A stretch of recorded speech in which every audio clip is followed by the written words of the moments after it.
Once upon a time there was a tavern where we used to raise a glass or two.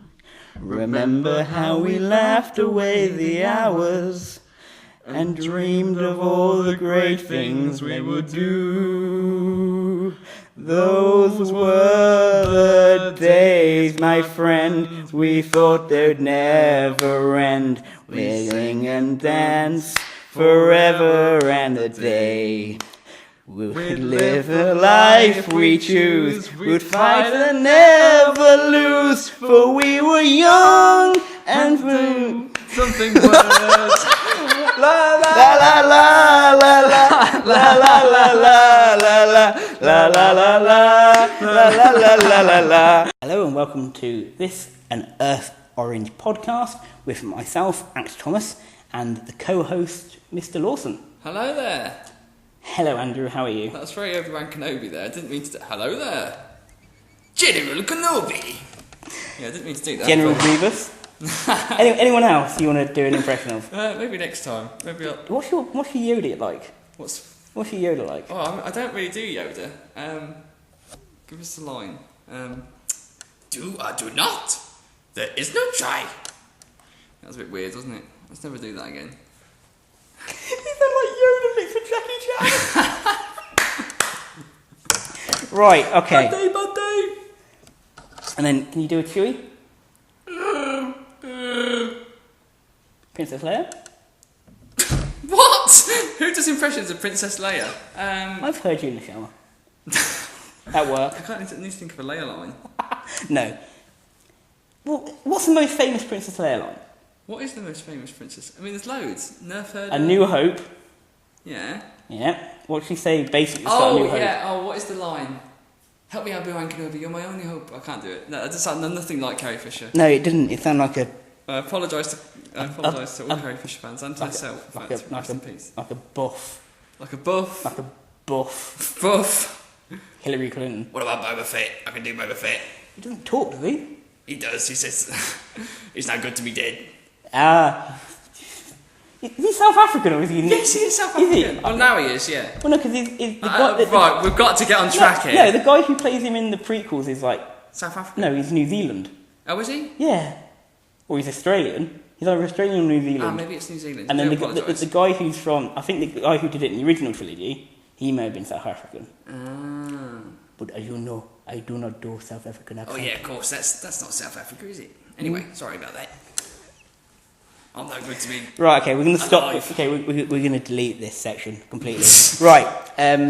What a shame. Okay, right. So, yes.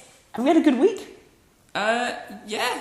It's been alright. Thank you very much. How's your week been? It's been cracking ups and downs. Anyway, downs. Right, so this week we're going to carry on doing our Marvel universe. Yeah.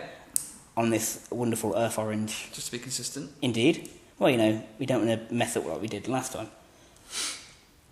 Andrew. I don't even know. Yeah. So, yes, this is a very unusual choice. Do you remember the apology you recorded? Oh, what? Yeah, no. We're never going to let you forget that. Right. So anyway. Oh, it's too late because I've forgotten it. I'll let you listen to it again. Anyway. Thanks.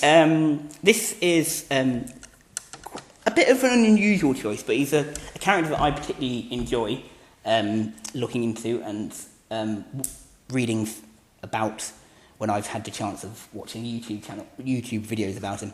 And he is the Marvel character called Blue Marvel. So, Andrew here is going to give you a brief outline of what Blue Marvel is all about. And then we're going to do what we normally do, which is the elements and how many acts. And then we're going to talk for a little bit about randomly mad stories. And then we'll pick which ones we like and which we don't like. And then we give each other points. You know the format. Yeah. If you got to this far, you know the format. Yeah, and somehow people enjoy it, so they keep on listening. But yes, let's. So Andrew, over to you. Well, I'm going to read from Wikipedia, and the reason that we're kind of doing this is because of. You didn't know anything about the character. Well, I didn't know. I'm surprised.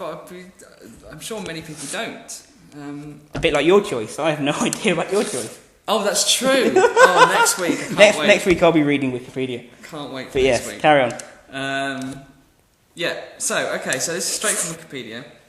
So the gentleman's name is real life name is Adam Brashear, and according to Wikipedia, he was a former fullback at Cornell University, as well as a veteran of the Korean War, a member of the Marine Corps with 2 Silver Stars. While in the Marine Corps, he met Connor Sims, the friend he would later know as Anti-Man, who I also don't know anything about. Brashear later became the project lead on a scientific attempt to harness antimatter through the creation of a negative reactor which created a bridge between the negative zone and the positive matter universe. This reactor would be a source of unlimited clean energy by allowing devices to tap the stable event horizon balance between the 2 universes. I don't understand any of that, and I've heard it 3 times.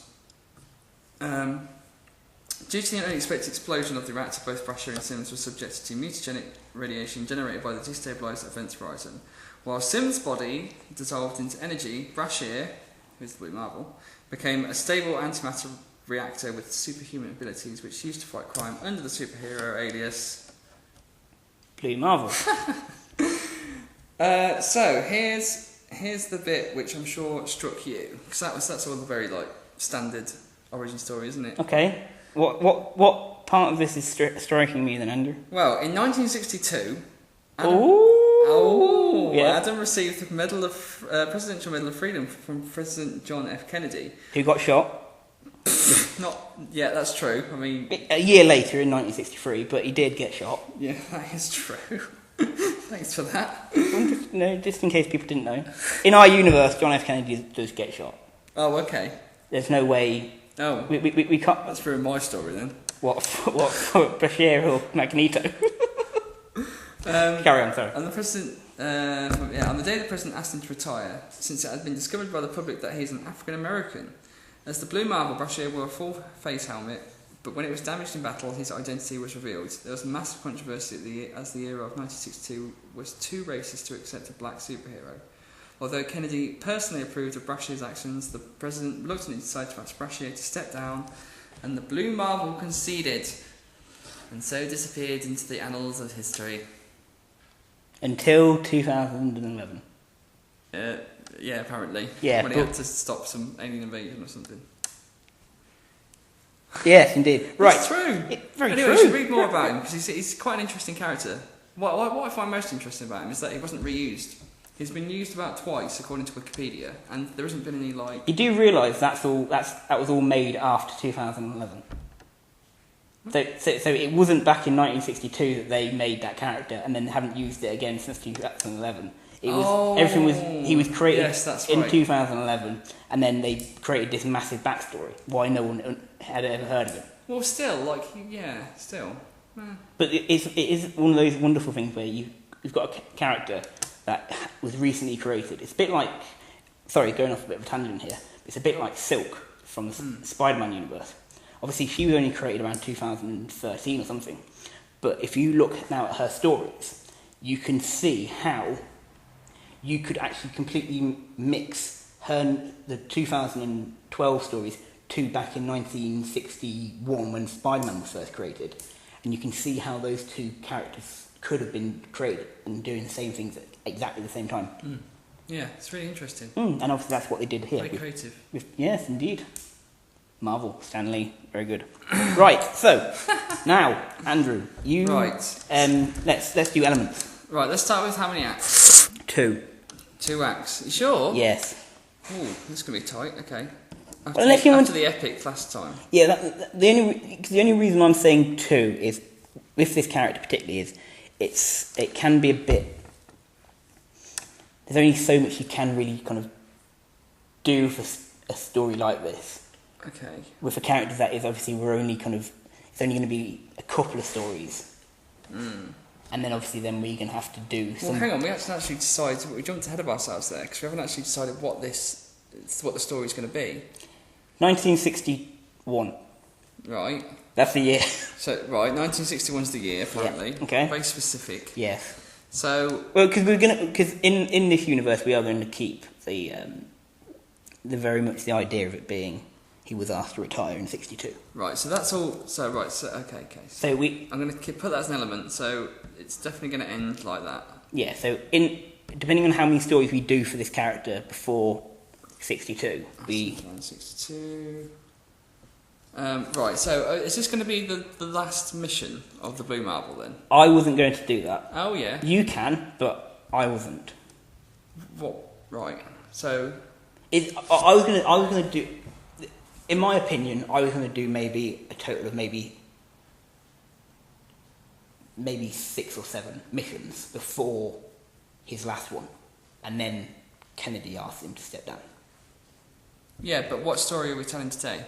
Well, it could be anything. It could, any story. It could be using his arch enemy if you wanted to in a small skirmish. But I wasn't going to do the big conflict. Oh. But you can. I just wasn't going because we need to have a consistent story, don't we? Sorry, you've got to edit this bit out. Yeah, this better not hear the light of day. Why? It's great content. No, because it just makes us seem prepared, which we are, but... Or unprepared or prepared. Yeah, because obviously we always pick a story, don't we? Okay, fine, right. Well, let's do it. Let's do it almost like. How about this? This is the one mission before, or at the end of this mission, he has to be informed that something's happening that takes him to. So this is like his. So it's not the last mission; it's like the penultimate mission. Yeah, the one before his final mission, where he has to go and face, Energy Man or whatever his name was. Energy Man. What was his name? No, hang on. Thin Man. You've got this all wrong. No. No, Anti-Man isn't his nemesis. Yes, it is. Is he? He is. Is he? He Well, is. I never knew that. Are you sure? I thought they were friends. Or is No. that the whole point? No, because they become enemies after. Are you sure? Yes. Oh, okay. If you read after that into the present day, he's his villain. So that's the fight that makes him. Oh, right. Okay. So Amateurs. I'm telling you, amateurs. So let's call this.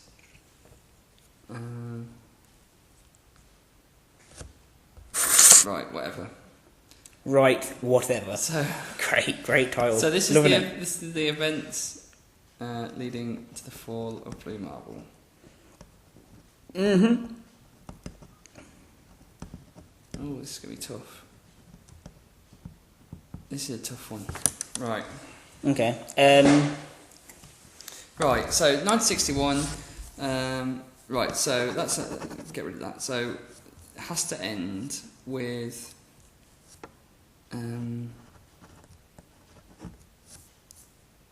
Lead on to final mission, yeah? Yeah. Cool. Great.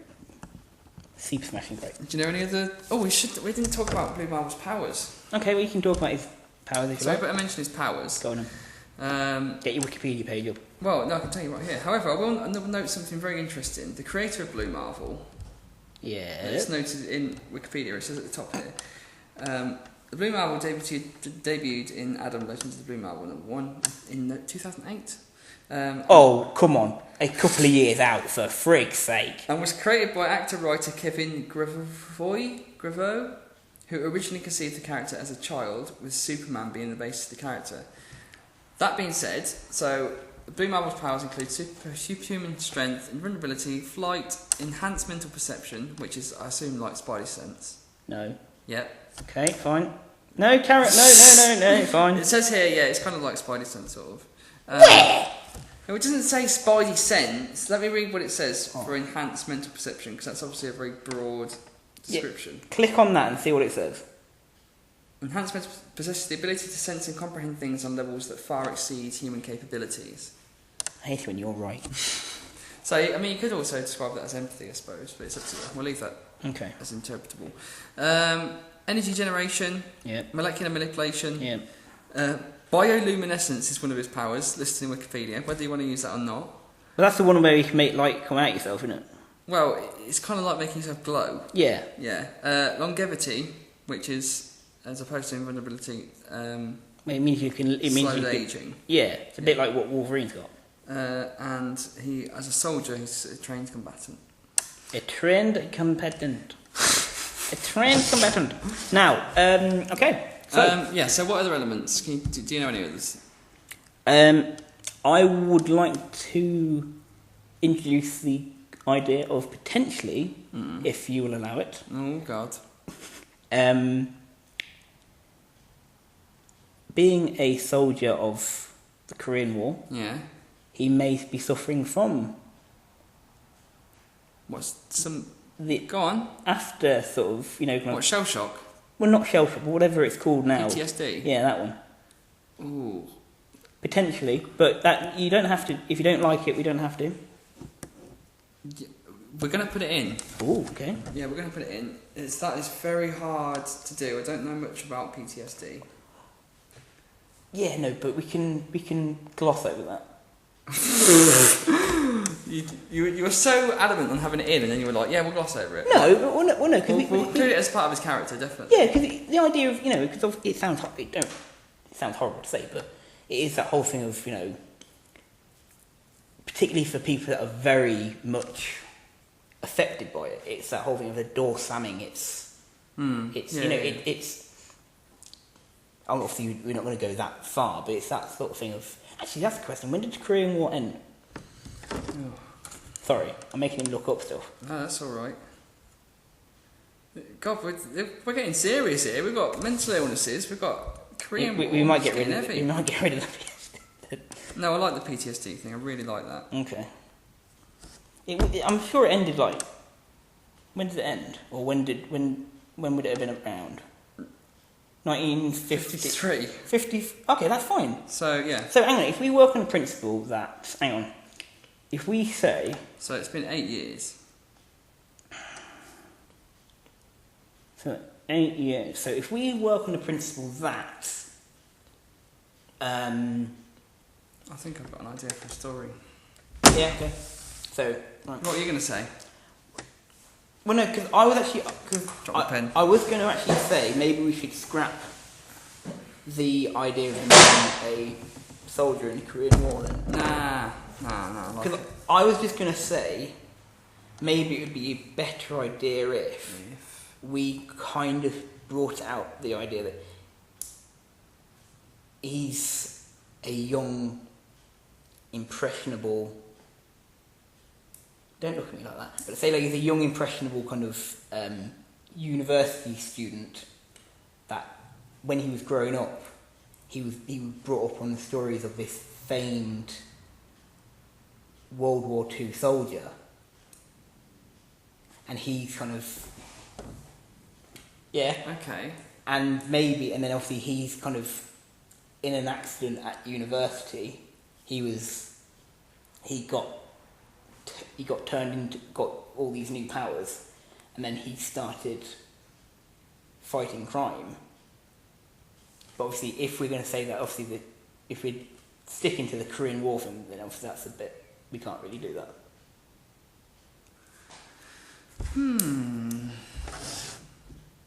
Right. Let's take the PTSD out. Okay, thank you. Right, it sounds like you've got an interesting idea there, so I don't want to. So let's just say it has to involve a mental illness of some description. And he doesn't have to have one. I could be another character. Somebody else can Very have good, one, or very he good. encounters one. So it has to involve a mental No, illness. okay, very good. As for the soldier thing and all that, we'll say that's on the fence, and you can do whatever you want with him. Right, okay, great. I want it to involve some act or form of protest.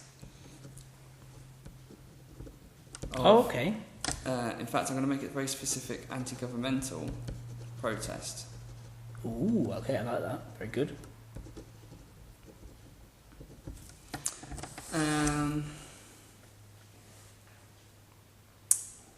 Is there anything else you can think of that you'd like to add? No, I think that's good, mate. I think that's good. Has to include a Beatles song. It has a Beatles song. Yeah. Okay. I'm going to allow it to be anachronistic if you don't know when the release dates of the songs are. If you See, that's going to be. Well, I'm going to have to look this up now, aren't I? Because when did the Beatles? Actually, when was their first album? I'm sure the Beatles weren't the Beatles like Shouldn't it have been mid like '60s. mid-60s? It was yeah. mid-60s, wasn't it? Oops. Maybe that's a bit too early. Well, didn't they do like something like the Rolling Stones or something like that? They were around in the '50s. I'm sure they were. The Beatles. 1960. So they've got a year. Their first album. Yeah, but when did they make it big in America? Oops. Okay, never mind. Why? Can't What include did the it Beatles say? song because their first album came out in '63. Okay. Oh, is that one? Okay. No. Right, can't include the Beatles song then. Right, okay. That's fine. Members. God, there's actually quite a few of them, wasn't there? There was loads of them. Loads of Beatles. That what? There was loads of the Beatles. Look, if you look Chunk. at no, look, if you look, you obviously they've got the four main ones. You've got John, Paul, George, and Ringo. And then you've got earlier members. You've got Pete, Stuart, Chaz, Norman, Tommy, and then you've got the touring musician, which was Jimmy. Yeah. I would like to have met Norman. Norman sounds wicked. Norman's a bit like James May. You don't even know him. Yes, I do. Right. If you look at the photo, he looked like James May in the 60s. Anyway, sorry. I kind of want one more. More? Please, sir, can I have some more? Oliver Twist, if anyone wanted to know, but...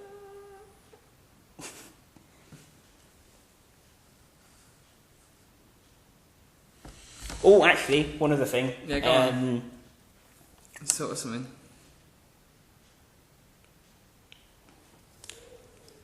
Some kind of... Fish. No. Some kind of... oh, what's the word? Fish? No, should talk about fish, man. We talked about this last time, and now you're shutting me down. No, it's... What are you thinking of? Yeah, so... I want the idea of maybe him being contacted by either, say, like the FBI or CIA or SHIELD. Oh. Okay. Shall we make it SHIELD so it's a bit more interesting? Yeah. So. Well, I wanted to give you the choice there. So at some point, yeah, we'll make it SHIELD. Yeah. So at some point, he's got to be contacted by SHIELD. Yes. Very good. Okay. Right. So I think that's really good. So So Blue what- Marvel. So it's 2 acts. Yep. The story is the events leading up to what I've called the fall of Blue Marvel, which will be his last mission. So this This is his penultimate mission. yeah. So this could be it. So this is either going to be late. Could either be, should we make this into 62 then? Don't have to. Should we just say 61, 62? Yeah. We'll just give a Yeah. Rough. General. Okay. General. So yeah, so that is one of the elements. So 1961, Okay. 1962 has to end with the lead onto that final mission. Has to include Yep. some sort of mental illness. Yep. Has to include some act or form of anti-governmental protest, Got you. and at some point he has to be contacted by SHIELD. The shady organisation of SHIELD. And what does SHIELD stand for? What does SHIELD? Strategic Homeland Intervention and Logistics Division? Nice. Do you want me to look it up? No, but go on, go ahead and see, because that's what it We're is. misusing this. That's what it is for Marvel. That's what it's for the MCU. I don't know what it is properly in the comics. But if anyone does know the answer and they want to email in before Andrew gets it on Wikipedia, please do. Email in before we look on Wikipedia, which is right now. Yeah, but might get people that really want to email in, fill a part. They're typing the email as we speak. Well, I'll tell you what. I'm going to give you. 10 seconds. Yeah. Head start. It's taken. In fact, it might have to because it's not loading. Wow. Right. It doesn't matter. Anyway, we know what they do, so they kind of Yeah. So they and- they're a fast food department, aren't they? They are, very true. Actually, at some point we will have to do SHIELD. a big creation of SHIELD. Yeah, we should Story. actually. Maybe we should do After the that. next one. Maybe we should do that as our last Oh, we could. Yeah, last Marvel one. of the 5. That's a great idea. Okay, that's the wrong page, mate. No, it's not. It's the right page. I No. was just checking who went first last time, so it's me that goes first this Yeah, time. I could have told you that. Thanks. Right, come on. And yet you didn't. You Right. didn't give me the chance. Right. So Act 1. Yep, Here we go. yep. It's me. Andrew, Right. look at the elements. The elements. Got the elements. Right. So Adam Brashear is a Korean War veteran. That's right, I'm using it. Okay. He's a Korean War veteran.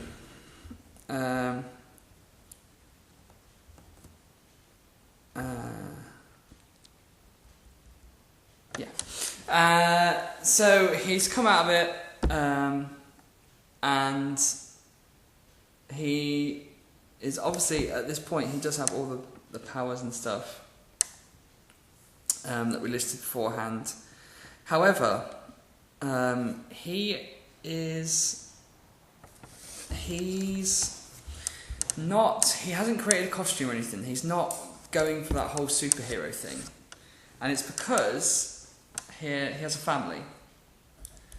He has a family, so I'm going to say he's divorced from his wife, but he has a daughter and a son. And the daughter is the older one, so let's say she's about 19. And the son is younger, he's about 13. You're right over there. Yeah, no, it's having a scratch. Oh, he's having a good scratch. Yeah. Okay. Behind here. So he lives on his own, and like I say, he hasn't gone that far as to create the superhero persona, but he uses his powers in day-to-day life just to make things just a bit easier for him.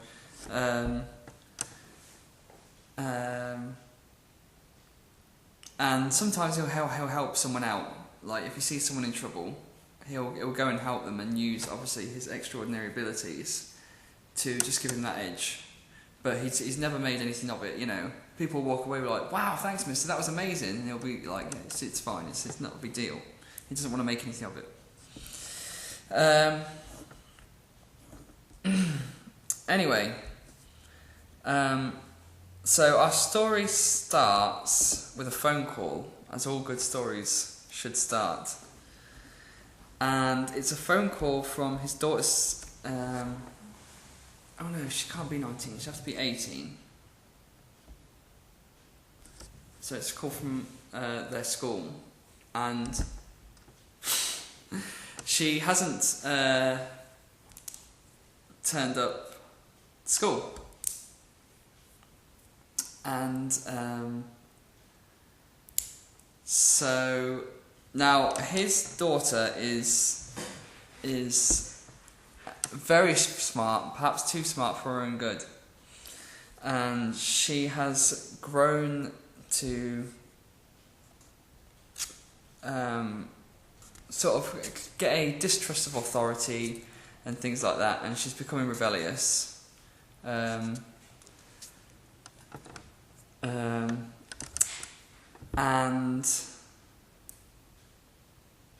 oh yes, I've got it. So after this phone call, Brashear tries and gets contact. In fact, I tell you what he does. He goes over to a neighbour's house and asks if let's give her a name. I'm going to call her Dora. Yeah. So goes out to a neighbour's house and asks, have you seen Dora? A friend of hers, and he mentions that apparently her and some friends were going to a diner in the middle of town. So Brashear gets in a car and he heads down to the centre of town. Oh, he's raising his hand. Go on. Can I ask a question? Yeah, go on. This is 1960s America. Yeah? No offence, No, it's alright. but would black people have cars? Would black people have cars? He's shaking his head no. No? Yes. Okay. Didn't you hear about the woman on the books? Everyone knows about Rosa Parks. Yeah. That was the 60s, wasn't it? Yeah. So a black person couldn't purchase a car? I don't think so, no. Alright. I could be wrong, but no, obviously this is your story. Yeah, but I'm going to have to change the whole historical context if I give him a car. That, I'm not sure about that, but let's change it. Let's give him a bike. I'd find that very hard to believe if they couldn't purchase. Okay, have a car. It's fine. I'll get rid of that because that was a really.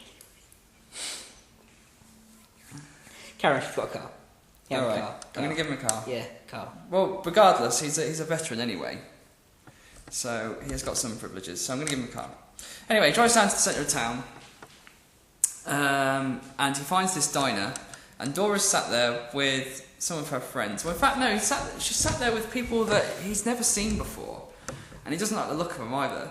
And they're just sat there, and they're sat there in the white person's spot.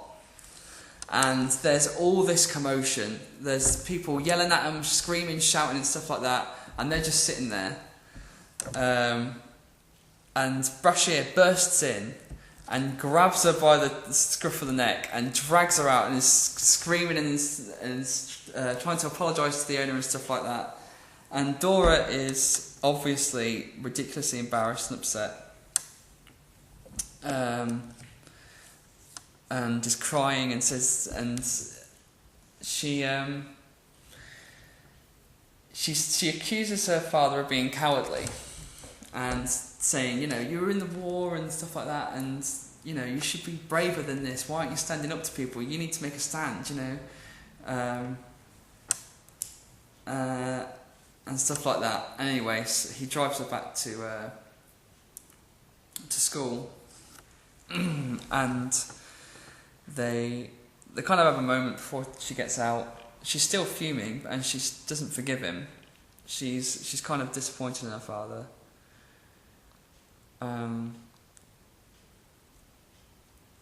But she goes off. Anyway, sure enough, late that day,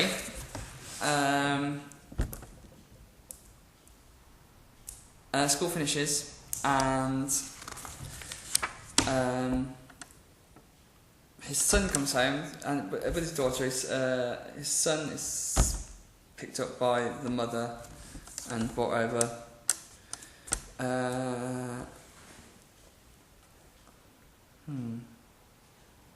And let's say his son is suffering from some kind of learning disabilities. So,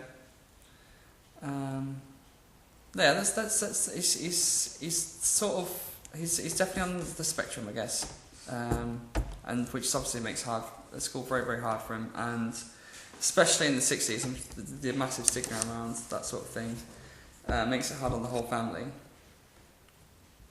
Hang on, let me just think where I'm going with this. I don't know, mate. Right. Okay. So that's his fear in your eyes. That's his son, and his son's name is Lewis. So you've got Dora and Lewis. These kids don't stand a chance, do they? So Dora is grounded, and Lewis really likes to play board games. Board games? Yeah. Right. He loves board games. I thought you said boy games. I thought what? Boy games. I thought, what's a boy game? So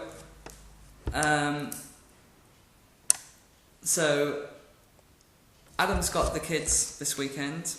So that night, he tries to get Dora. In fact, no. Let's say So they sit around and they play board games, and they actually feel like a family, and they laugh and stuff like that, and it's great. Anyway, the next morning. It's the weekend now. The next morning, Lewis comes down. He's all excited as usual for breakfast, and Adam's he's made some pancakes or something really nice, something that he thought they're really going to look forward to, because he's really looking forward to spending time with them. He loves his kids more than anything. And he's calling for Dora. The Explorer. No, stupid. But there's no reply. And he goes upstairs and he knocks on the door and he's like, very tentatively goes over to her, what looks like, her kind of sleeping in bed, and he tries to wake her, and he pulls the covers across, and it's just pillows. Like she's created some kind of. He's having it. What are you laughing at? Bloody hell! Anyway, she's set up some kind of like decoy made out of pillows. So Dora has gone missing. Dora's gone exploring, and I'm gonna leave it there.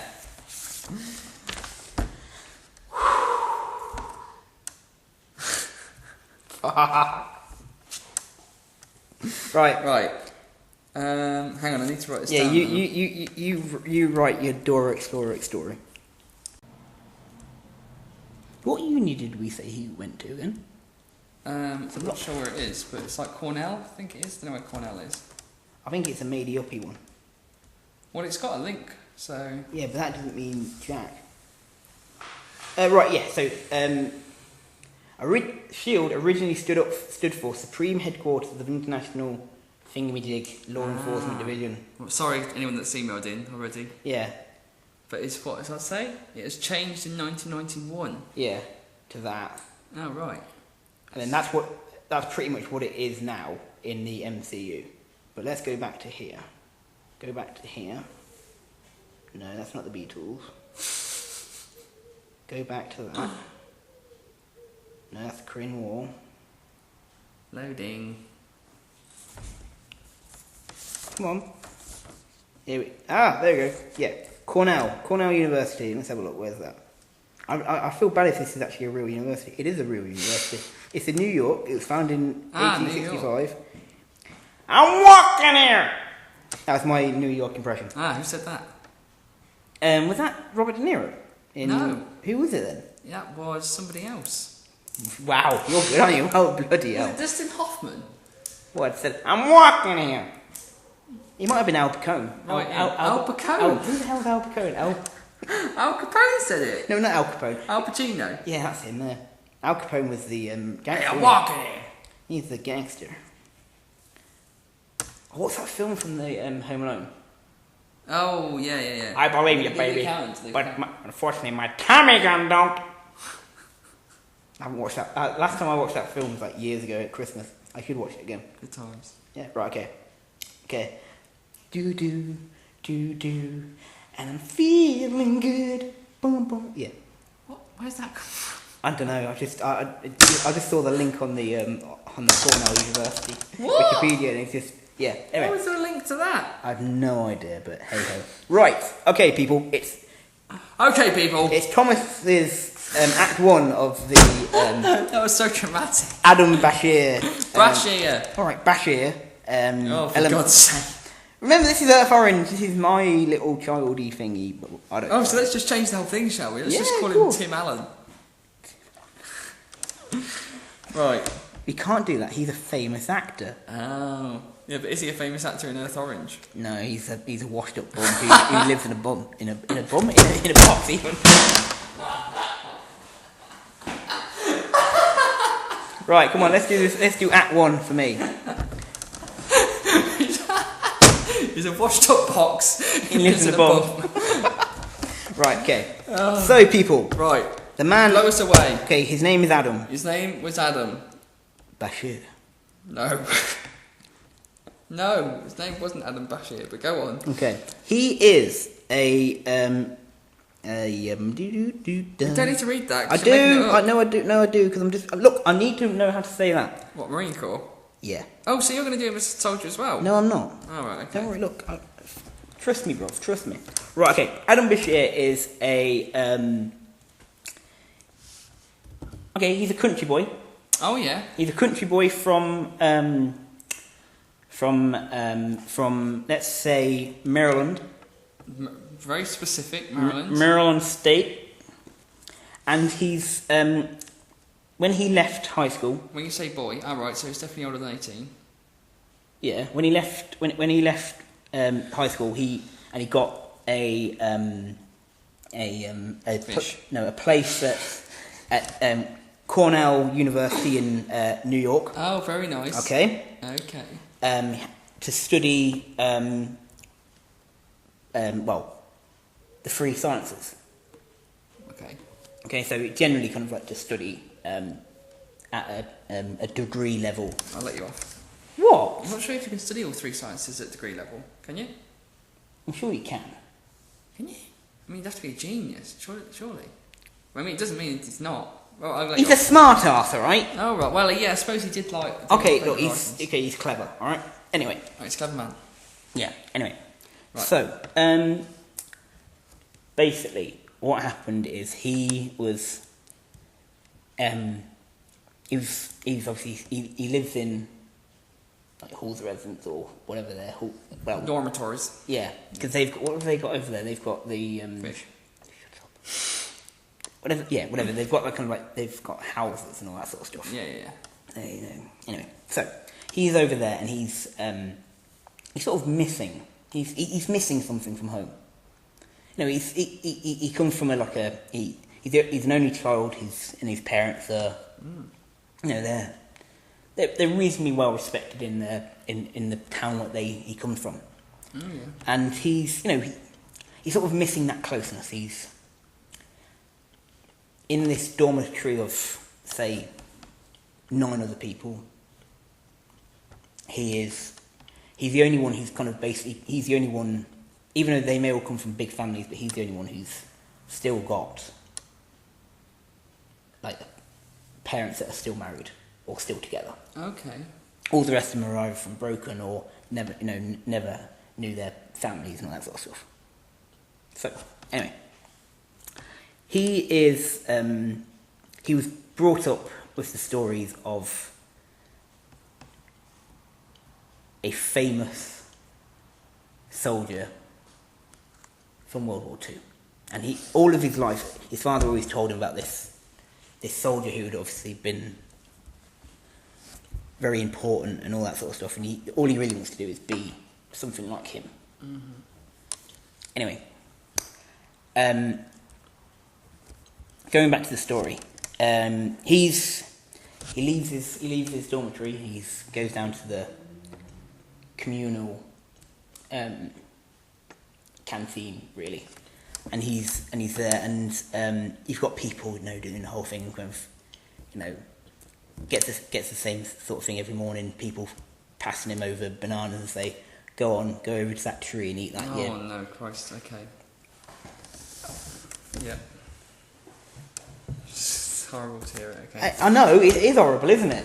But and anyway, he obviously he has to put up with all this horrible racism and all that sort of stuff, and it gets to him because obviously where he comes from, the whole community is very welcoming and very much they've accepted the Bashir family, but in this university they're all kind of horribly minded individuals. And they've also got a bit of a chip on their shoulders, really, because Adam has really got in there because of his own merit. Because he's very clever, and it's nothing to do with maybe this one, some people's dads has paid a couple of $1 million to maybe the chancellor of the university, say, look, let our kid come in and we'll make sure you can get your new roof put on. All that sort of stuff. It's a bit of that sort of bribery kind of malarkey going on. Anyway, so Adam goes off to his one of his classes, and he's just sitting there, and obviously it's the the lecturer's like kind of asking questions, and Adam's learned quite quickly not to raise his hands. Because if he raises his hands and he knows the answers, people take the mickey out of him and say, obviously they know why Adam's black, because he's looked at so many pieces of paper and so many books that every time he turns the page, a bit of the ink comes off him and all that sort of stuff. It's really hot, it's like I say, so he's trying to limit the amount of abuse that he can get from his fellow students. Sure. Anyway, the professor asks a question, and everyone's sort of looking around like kind of, I don't know the answer to this. And Adam's sort of sitting there, and he's got a piece of on his book. He's got on the margin. He's written the answer to this question. He just writes it on every line of this page, all the way down to the very bottom. Mm-hmm. And all he does is he nudges this one person that sits brave enough to sit beside him. Yeah. This nice guy called Carl. Hang on. Can I stop you there? Yeah. What about this Sims fella? Can I make it him? Okay, let's make it. Okay, what's his name?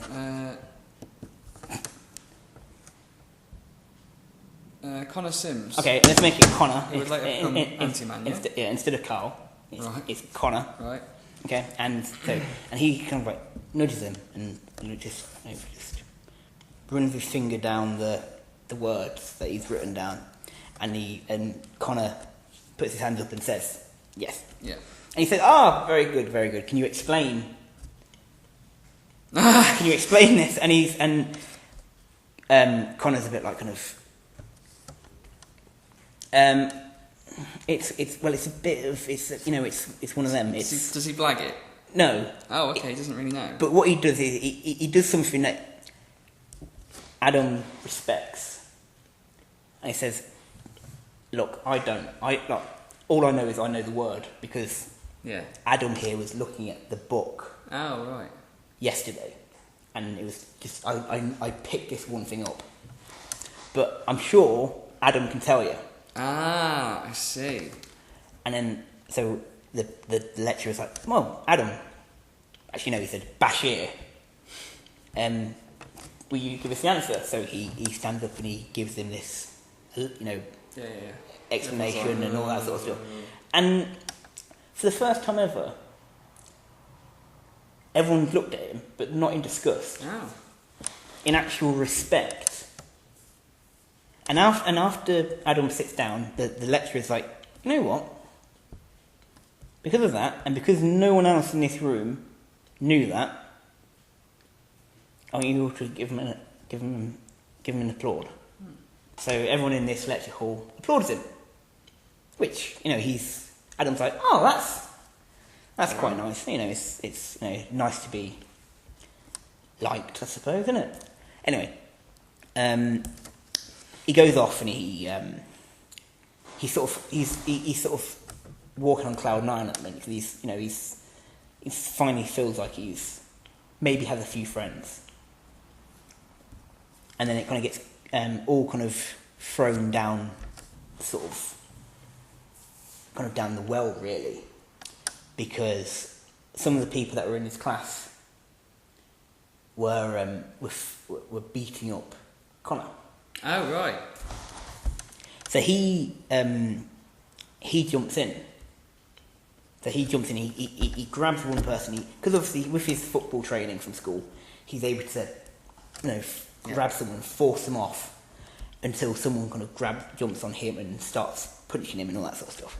Anyway, after a bit of a fight, him and Connor are both on the floor. And these 6 lads basically force him into basically a dodgy-looking lab. Right. Okay. And you and in this lab you realise that there's a big copper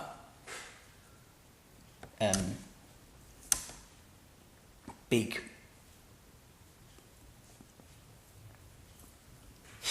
pot, really. Right. It's about kind of 5 foot in height and all that sort of stuff, and it's underneath. There's a massive Bunsen burner, basically, right, bubbling okay. it all I can't up. think of the right word, but yeah. Yeah, you know what I'm talking about. Anyway, just this look of kind of, he doesn't know where I'm going with this. He has no idea, do you? Well, it sounds like it's going to be like a weird freak accident. Anyway, so what they actually do is they Connor and Adam are tied up on the chairs. Yeah. And one of the one of the other guys break off the valve for the Bunsen burner. Yeah. Oh, before that, though, they turn up to max. So there's maximum. Yeah. So the Air flame going- is going, Yeah, but they can't turn it off. like a good one, you know. Yeah. The only sort of way you could stop this is basically if you put your hand over it. Oh right. Okay. And obviously, because both of them have been tied up, that ain't gonna happen. Anyway, they go in. They leave the two lads tied up, and they lock the door and they barricade the door and everything like that to stop anything happening. Anyway,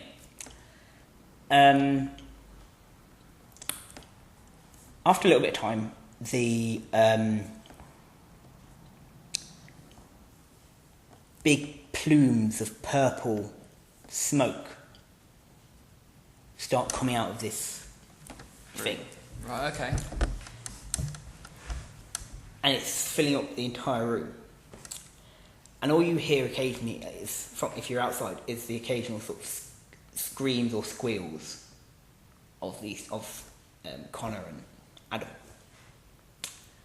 And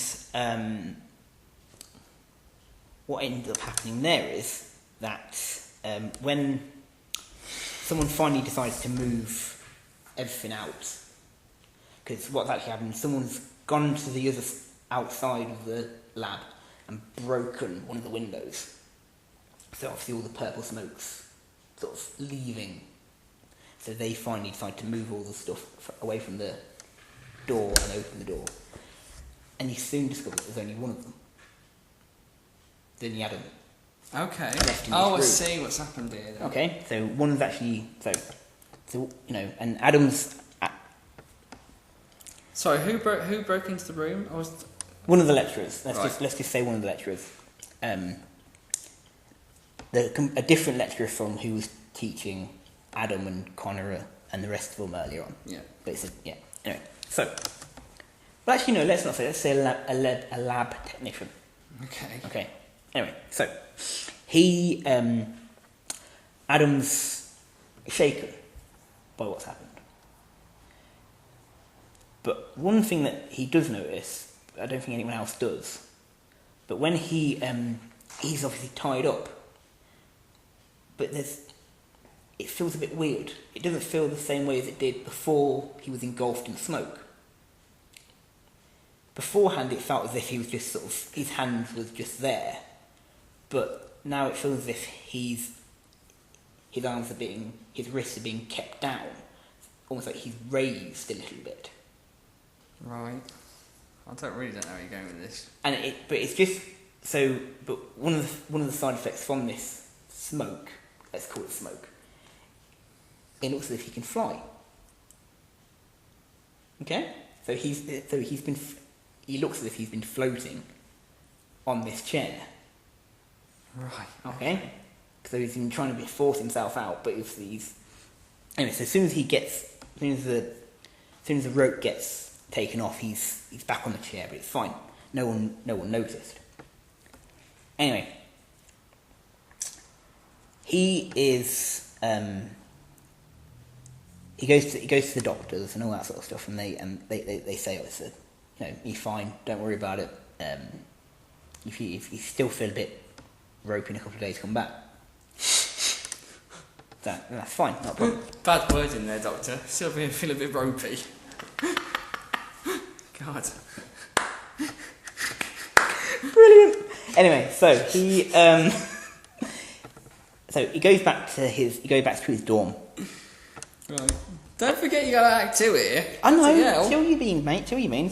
And what actually happens is he hears that someone, one of the people that lives in his dorm, is talking about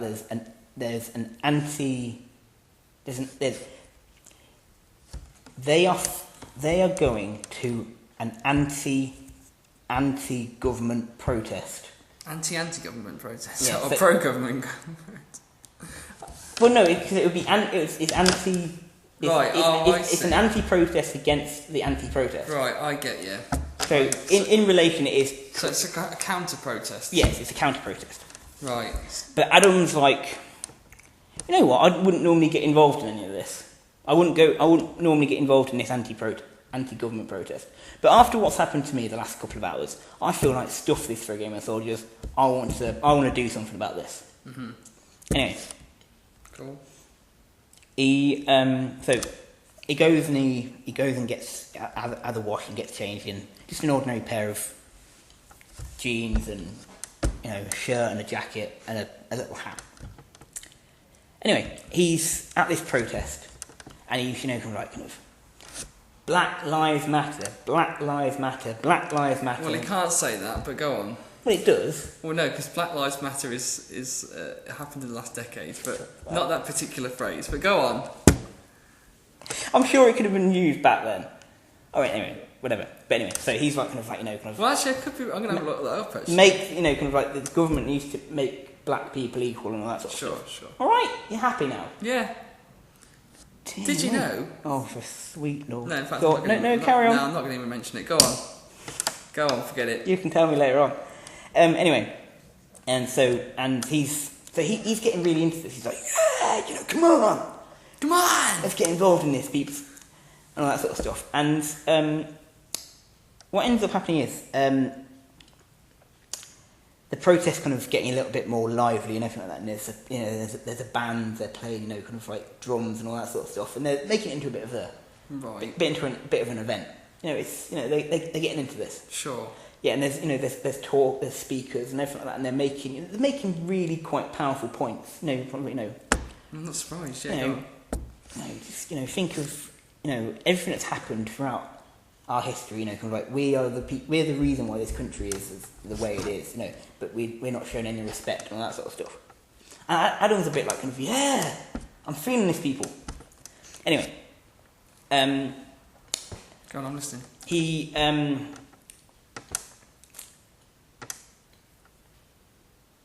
what ends up happening is he's walking kind of like towards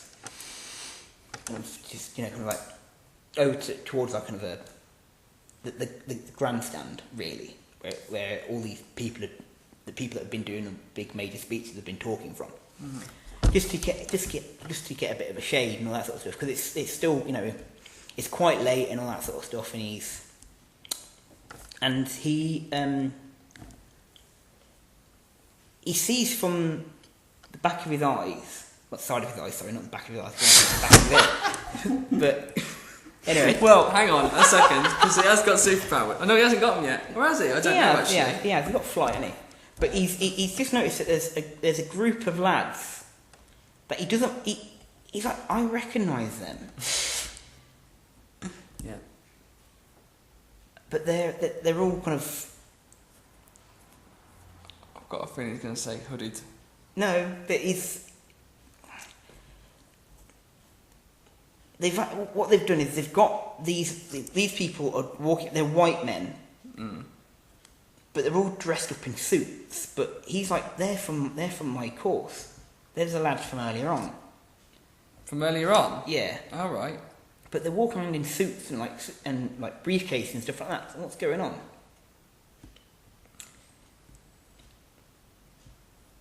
And these four lads stop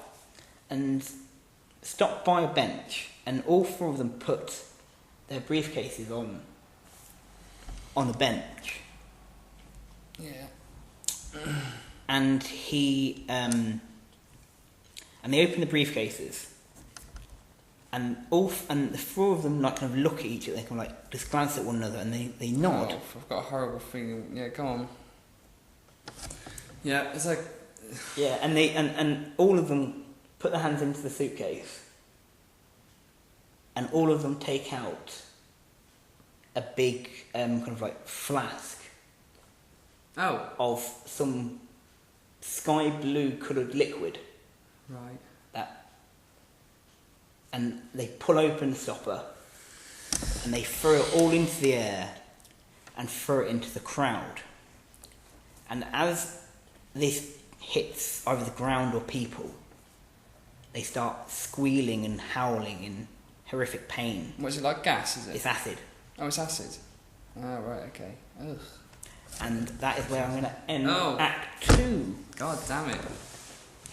Wow. No, Act 1 even, sorry, not Act 2. That's it, done. But yeah. Oh, God, that's hideous. Okay. Right. So, previously, Go on. Dora is missing. Oh, Dora the Explorer. Yeah. Yep, we're feeling Dora the Explorer. So, No, we're not feeling that. That's wrong. Carry on. Sorry. So, right, obviously Brashear goes into a panic.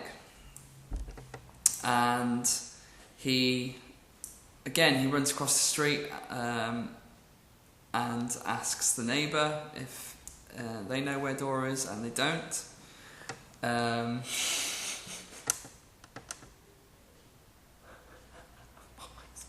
Go on. Sorry, carry on.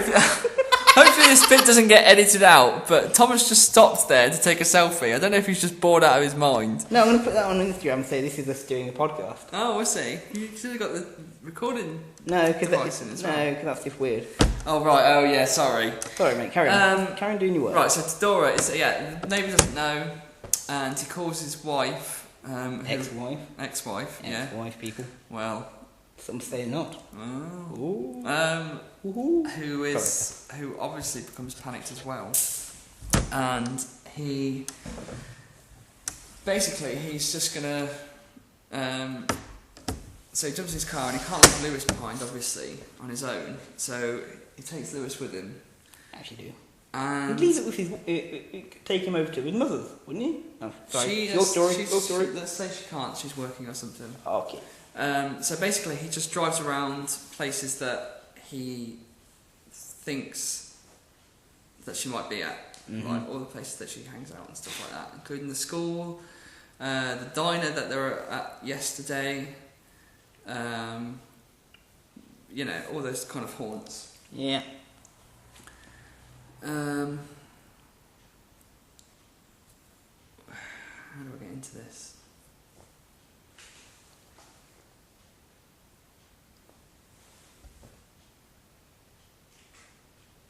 Hang on a second. Alright.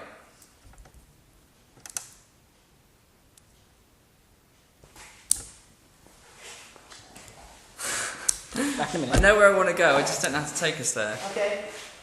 Thomas is off. I'm going to have a drink. Oh, you could have got me one way. Oh, he's gone. Right, it's just me. It's just you and me. Oh, he's coming back. Thank you. Tell your story. Okay. So, hello everyone. So I can hear it. we've got Mr. Brashear. And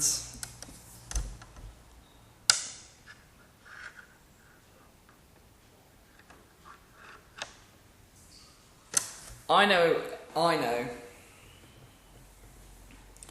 So, as I mentioned before, sometimes he likes to, because of his superpowers, he has got a bit more confidence and he likes to get himself involved with... thank you ever so much, by the way. No problem. Where's your drink? I've just finished. Wow. It's called brandy. I just downed a whole glass. Whole glass, a whole bottle. Oh, glass. I need a whole bottle to go through this podcast. It's really painful. So, as I said before, he likes to get himself involved with random acts. Kindness of Of kindness and stuff like that, yeah. Okie dokie. And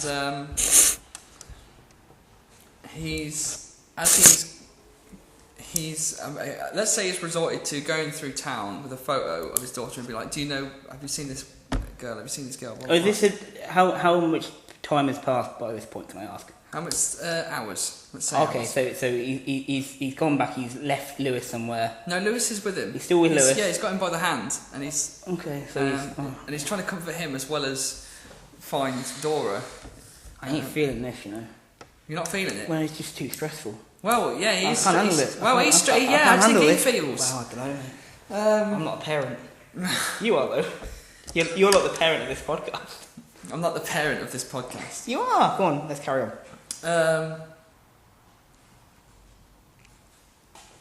I'm not sure where to put this. Right. Let's say it's like a basketball court or something. Ooh. Anyway, so he's going from person to person. Everybody he sees, have you seen this girl? Have you seen this girl? And is that too much? No, it's the 60s, isn't it? Yeah. It's even early 60s, so that's not going to work. I don't even know what you're trying to do here, mate.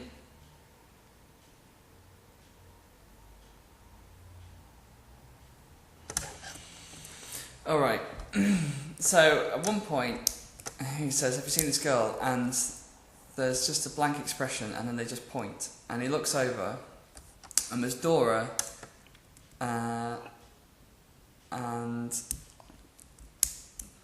the... what? No, I don't even know where you're going with There's Dora and the people that she was with yesterday. Okay. Surrounded by this gang. All white, all male. And yeah, she looks terrified. They all do. And he... how would he approach this? Alright, so he tells Lewis to wait whilst he goes and deals with this. So he very tentatively heads over, because it obviously looks like some kind of tense situation. It's obviously some kind of altercation. So he comes over and he's got his hands raised, and he's like, he gets their attention. He's like, hey, you know, I'm the father. I don't know what's been going on here. I don't know what the problem is, but you know, I'm sure my daughter is very sorry. Blah blah blah. And they're all like, yeah, it's got nothing to do with the old man and stuff like that. Then they push him away, which seems to upset Dora, and she becomes a bit animated, and they pull out a knife. What? Mm-hmm. Or like a switchblade. Okay. And so What, I hold it to Dora her. or the white guys? One of the white guys, yeah. Okay. And they hold it to her and to make sure, She ain't getting involved. yeah, so she's not going to do anything. Mm-hmm. So Brashear has to like, so in fact Brashear, after being pushed, he actually falls down, and they all laugh at him for being so old and decrepit and stuff. And he kind of scrambles to his feet after he sees this knife, and he's like, "Stop! You know, this, you know, it's just a big misunderstanding. We can all forget about this." And then he hears Lewis behind him shout, "Dora!" And he comes running up, in between this gang. And the look on their faces, the look on these white guys' faces, is of like, they don't know what to do. They've got this 13-year-old kid running towards them, and they you know, they start shouting, "Hey, don't come any closer!" And he grabs Dora in this massive hug, and before he knows it, he pulls away from her, and and he's bleeding. And you know, he doesn't know what's going on. He's kind of like, "Oh, what's happened? It hurts." And the other kids, the other boys scatter. They're out of there. And Dora breaks down. But what is left is this kid holding the knife, and he's shaking and he's starting to cry, and he's like, "I'm sorry, I'm sorry, I'm sorry." But Brashear's not having any of it. You wouldn't, would you? There's something about what happened yesterday with Dora and what she said to him, and how she accused him of being a coward. Oh, this is messed up everything. No, it hasn't. No, this will work. So something, he doesn't know what it is, but he grabs this kid and he is like glowing, and there's heat emanating off him, which is actually so hot it's starting to burn this kid's skin. Like, he has got no idea, and Brashear goes to punch him, and he smashes him, and the kid just shatters, like literally into like particles. The kid is like gone. All that's left is like a pile of ash. And there's this kind of like mini explosion or something, and it's like the shockwaves that go across the court, and it's like smashed windows on the other side of the road, and yeah, and obviously there's this eerie silence afterwards, maybe the sound of a car alarm going off, and Brashear just picks his kids up, gets the hell out of there. Thankfully, there was no one around to see it. Well, everyone was scattered, didn't they? Well, yeah. And so, yeah, he grabs his kid, put him in the car. They're absolutely stunned. I mean, they you know, when they come round to it, they do ask him, "What the hell was that? What was that?" But yeah, and so they take him home, and she promises never to do anything like that again. And they're kind of left, the kids are left with loads of questions which their dad won't answer. And over the next coming weeks, he becomes, no, let's not do that. No, he's a good dad. No, he doesn't become distant, they become distant because they're scared of him. And they want to see him less and less.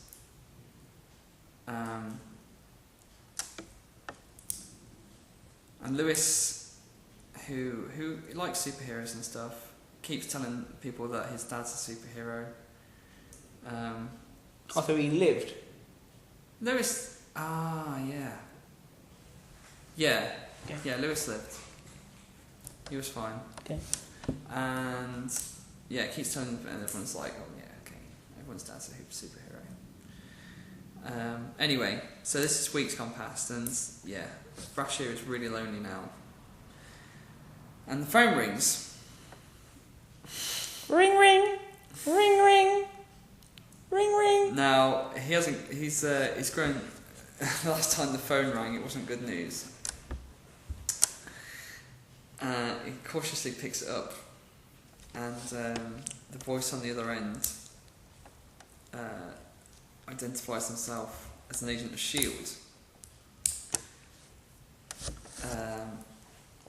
And they mention that an old friend of his is causing them some trouble, and from what they understand, he might be able to help. What with his particular abilities. Ooh. And what's his name? I forgot his name. Brashear. I forgot the name of the Blue Marvel. Brashear mentions something about his military past, and it says, "Yeah, I'm not a soldier anymore." And they say they're not talking about that. They're talking about what happened on this date.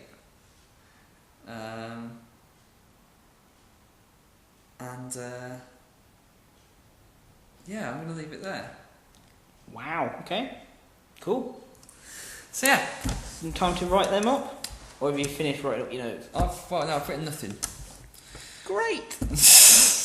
You really should keep notes as you talk. You know that, you really should. Yeah, but I can't think and write. Multitask, man. Right, what's his name? Brashear, I keep forgetting. Right, heads out with Lewis to look for daughter. Sad story. Live and let die.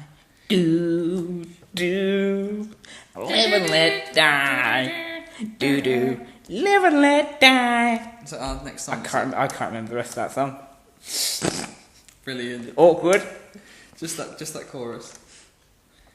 It's a bit like that Lily Allen song, isn't it? About the a little brother taking weed. Alfie? Yeah.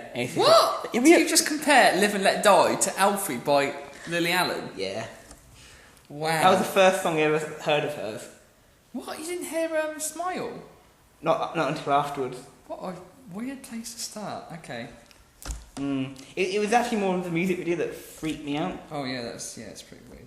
But then again, the actual kid, her brother, actually looks a bit like that puppet. Anyway, even in Game of Thrones, he still looks like a puppet. What? Game of Thrones? He's in Game of Thrones. Who is it? Who is it? Theon. No. Yeah, Theon. Yeah, Theon's Lily Allen's brother. What, in real life? Yeah, the actor. No. Yes. Oh, That's Alfie Allen. You That's really cool. didn't you even know that? I didn't know that. There was a problem with.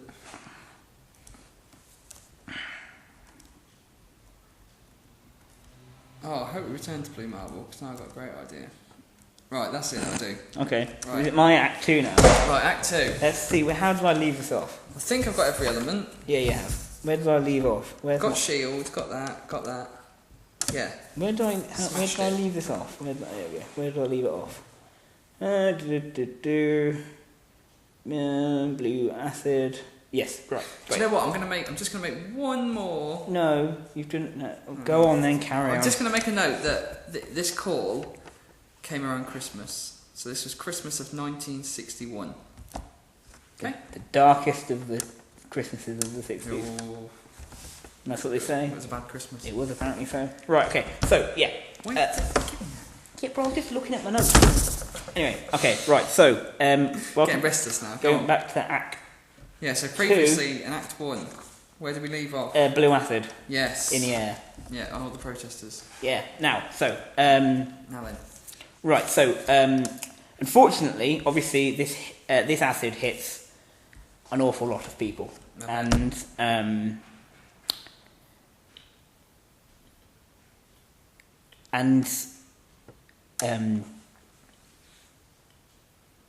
Adam is horrified.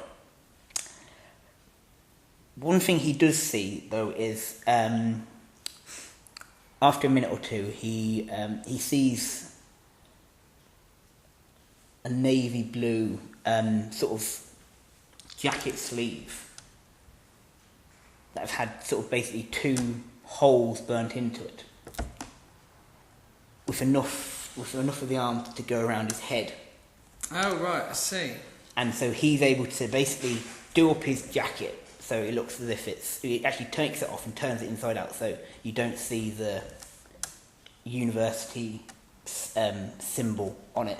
Puts this this mask over his head, and he gives chase to these guys from his course. Just for the imagery's sake, you mean like a Teenage Mutant Ninja Turtle, yeah? Where it's around the eyes, like a Yeah. classic domino mask type thing. Yeah. Got it. And obviously that's why there's the burnt mark, because obviously the eyepieces and the rest of the arm is around his head. Yeah, I get it. Yeah? Yeah. Just to clarify, right? So he chases these boys. Does he give like some kind of "you stop"? No, okay. No, he's but kind of like, but he does he. It's this one time where he gets to reenact one of his most favourite stories of Captain America, Oh, which is I did not see that coming. to use Oh, it To was use- Captain America. to use a dustbin as some kind of sort of rolling pin. Not a rolling pin, it's like some kind of like like a bowling ball. And he basically he throws this bin down the road and basically makes all 4 of these lads basically fall flat on their asses. Wow. And he goes up to them and he grabs them and he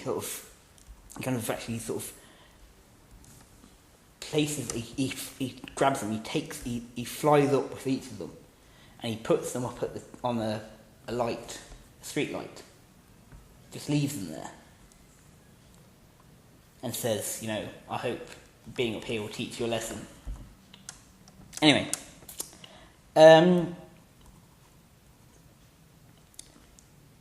so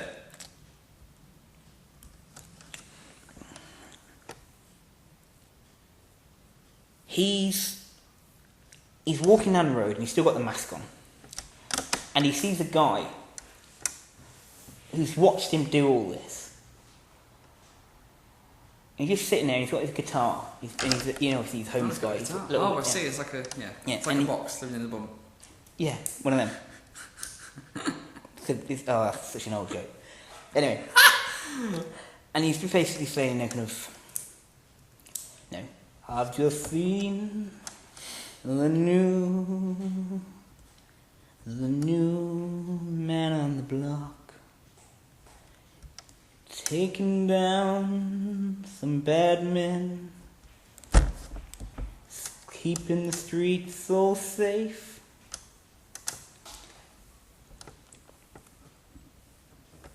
And Adam's sort of like, he's taken aback by this because he's thinking,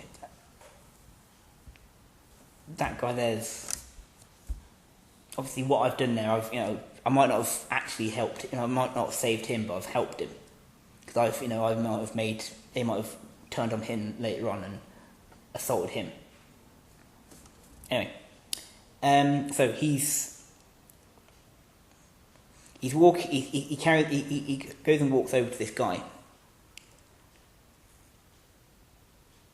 And this guy here he's got a book. He's got a book. He's got all his rubbish around with him and all that sort of stuff. But he's got this book that he keeps, and it's like it's almost like a diary, like with a little lock on it. Right. And he's like, look at this. And what this guy shows him is that this is the book, and it just looks like an ordinary book, but inside this is, on each page is a photograph and basically a brief sort of outline of all of the known superheroes. Mm. And this guy just turns to the back page, and at the back of the book is his, just an agent of S.H.I.E.L.D.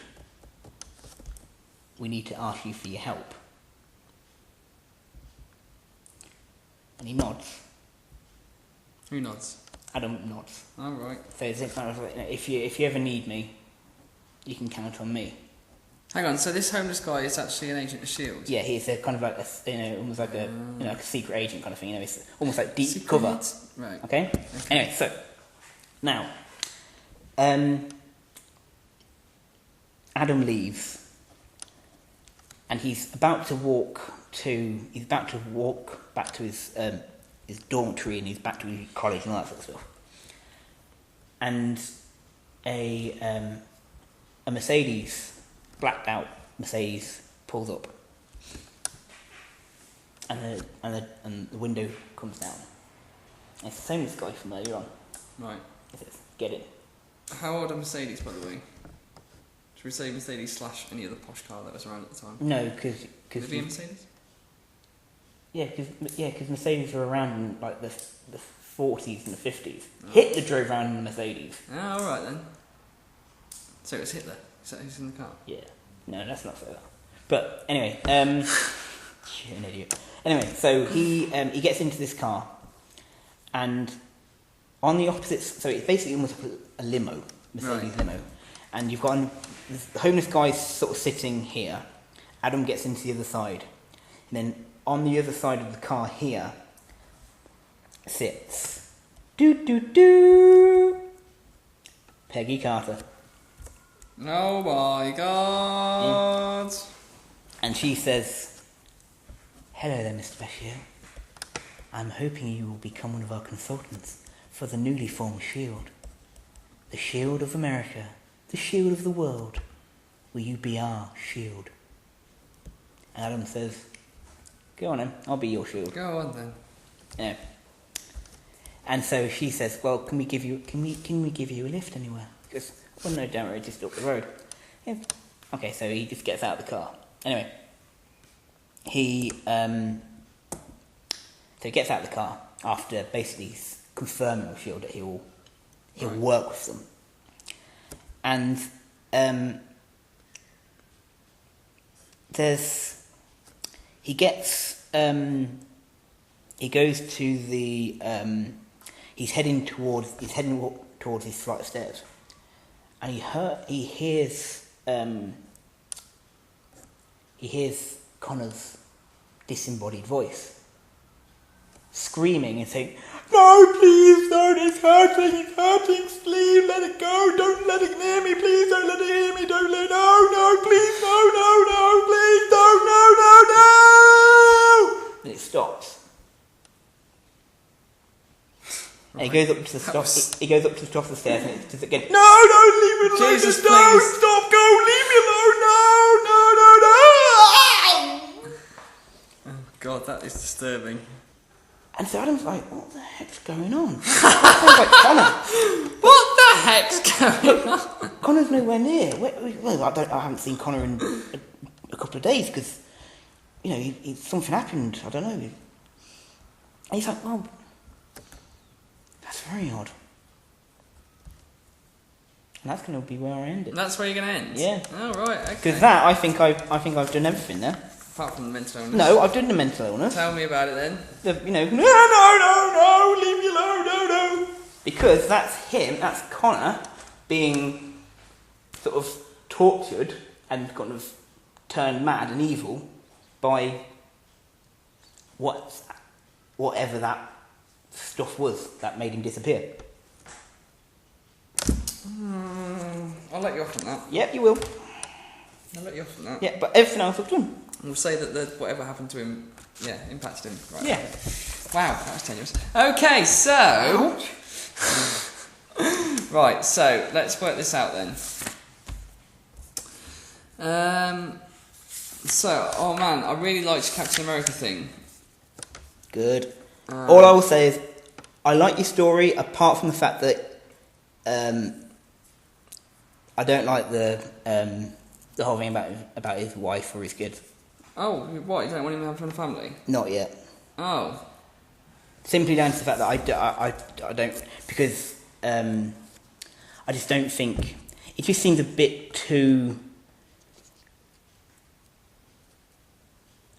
it just seems a bit odd that it makes more sense that he's younger when he got the powers before anything else happened, and then he was forced to give it up, and then he's brought back into it when he's much older, instead of being older and then being brought into this and then having to be forced out. The thing is that's based on my tastes. Yeah, no, I understand that, but I'm just, like I said, I get what you mean. Yeah, anyway. And to be honest, I was thinking about it, is that he couldn't be too old, because he doesn't age normally, does he, anyway? Right, that's a shame. Sorry. No, it's alright. Put the kibosh on your story. No, it's alright, because what I was going to do is, I was going to give Lewis the Captain America fascination. Mm-hmm.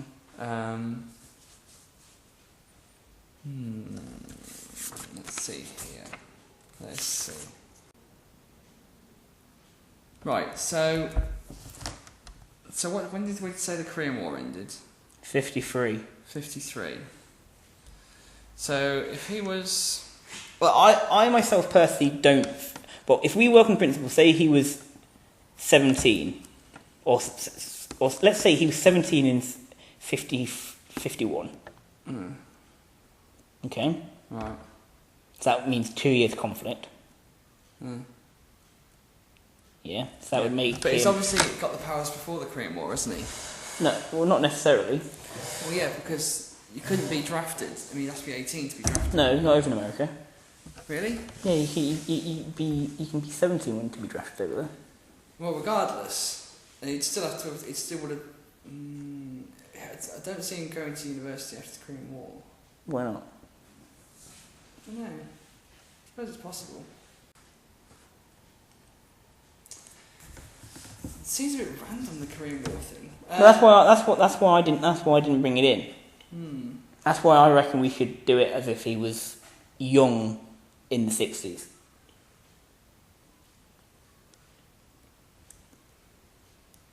Well, you're talking about him being about... How old was he in your story? 'Cause he's in... Well, I was working on University, principle like kind of 1920. Right. So kind of like either just into his like second year. or first year.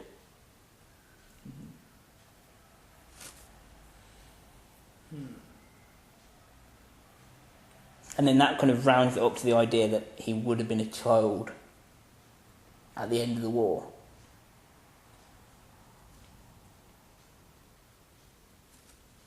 I'm trying to make this work. I'm trying to make him a bit older, so maybe he's finished university, but not that old. I don't think that will work because it's just a bit too. The thing is that it goes the other way as well. Like, he's too young to have a last mission. Like, it's going to lead up to his last mission, and he's what, 17? Yeah, but remember, he gets ordered to give it up. It's not by choice. So it would have been different if it was. I can see where you're coming from. It'd be different if he wasn't asked to give it up, but he has been asked. And then at least that gives him, because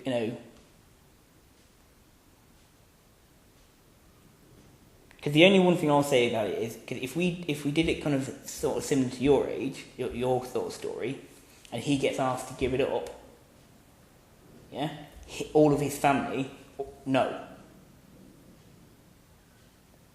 The thing I was thinking about is, just imagine once he gets the medal and gets told by Kennedy, you can't do this anymore. That's when he starts his family. He starts a whole new, basically kind of gets rid of that whole thing, and he becomes almost anti-superhero, and he just dislikes the whole idea of it. He becomes the complete polar opposite of what he was before, and then once he got that medal, he was like, I can't even think of being a superhero. I can't even like them. Right. Okay. Right. So.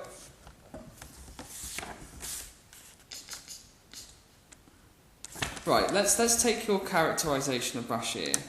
All right. So make him a bit older. So let's say they're in the last year of university. Is that right? Okay. So Bashir and Sims are quite good friends, yeah? Yeah. And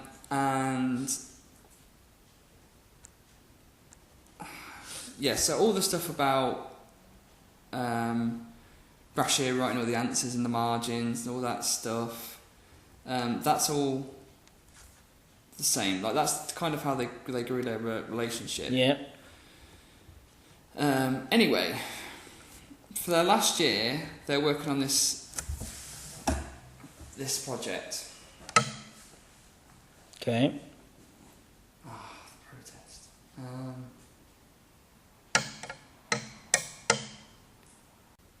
Right, how about this? Okay. So they're working on this.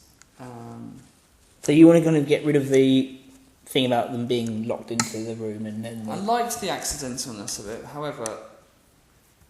Yeah, and also it needs to be like a more physics type thing, not a chemistry thing.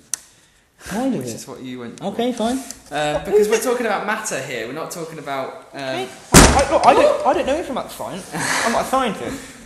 I know jack all about science. What if? Maybe that's what prompts him to take revenge.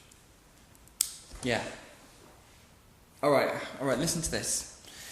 So they're working on this final project, which they know is going to be amazing. Do you know what I mean? It's going to change science. All right. But Bashir has a brother called Lewis, who's younger. He's only a bit younger. Let's say he's like 17. Right. And he has this obsession with Captain America. Okay. And everything that Captain America stands for. Right. Bashir is a bit more level-headed, but Lewis is the Dora of the story, basically. And what happens is, he goes to that gathering that you were talking about, that big one. Oh, yes. And So that's just in the park, yeah? Yeah. Yeah. And the same thing unfolds, but they're not boys from the university. Okay. They're just mysterious figures. Okay. You can work with that. So the same thing happens, apart from Brashear doesn't don the mask yet. Okay. Anyway, Lewis dies in that. Okay. Lewis dies in that. And anyway, so so Brashear has to deal with that and mourn for him, and he does his final project, and obviously it goes wrong. He gets his powers, Sim gets his powers, and when Brashear realises what he can do, then he remembers the boys, Okay. and that's his kind of first. He used his powers to track these boys down Mhm. and take his revenge. Okay. And then I really liked the hobo. That's a cool idea. Okay. So yeah, we'll keep that, Right. the mysterious hobo. And yeah, so basically, so by this time, so that would be his final project. So he's kind of, I guess he'd be kicked out of university for destroying, for what he did.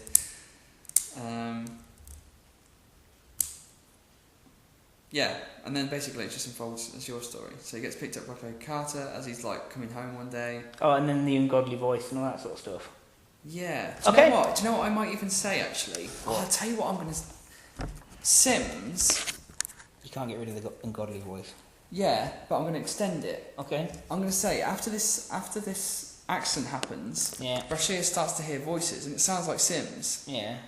And Sims acts as his kind of like guide, and that's how he kind of finds these boys. Because Okay. Sims has got this like extra knowledge. Whether he doesn't know whether it's real or not, but somehow it helps him. But Yeah. it is. But obviously Sims is matter now, isn't he? Yeah. Okay. So how does that sound? Brilliant. Yeah, Superb. Right. So what's that? That's a point to me, isn't it? it is. Yeah. Fist pump in the air. Yeah. Right. So What's that? It's 3-4, isn't it? yeah, 4-3. All right, I'm writing it down. 3-4. Sound of the pound. 3-4. Right. Hobo to Peggy Carter. Job's a good one. Let me just think of something else. Maybe. Nah. No, I'm happy with that, mate. I think that's a great story. And then that brings into the final idea of when your man becomes... it's 4 to me, isn't it? Oh yes. Oh, what a shame. We'll just keep it like that. No, don't be a muppet. There you go. Sorry, I wrote that down. Yeah. And then the final mission will be obviously when he becomes whole again. What?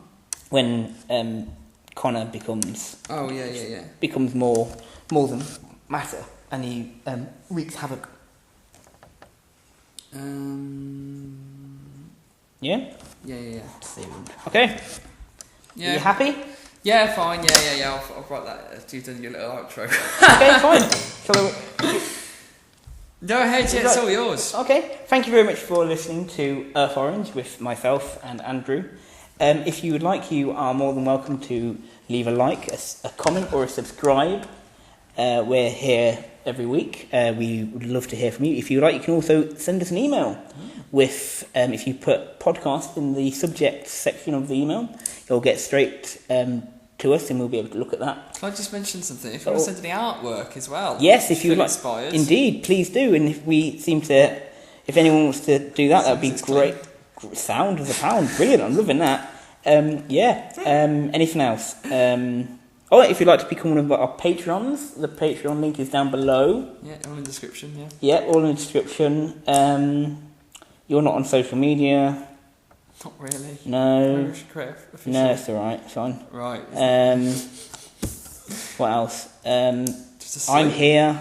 You're there. Yeah. What else do I say? Oh yeah. Salute. Yes. Where's my shield? And as I said all the time at the end of all of my videos and everything I do, I'll give you a little salute and say goodbye. So goodbye. Farewell. Ta-ra. Nothing? No, nothing else? No, fish. I don't know. I've got nothing.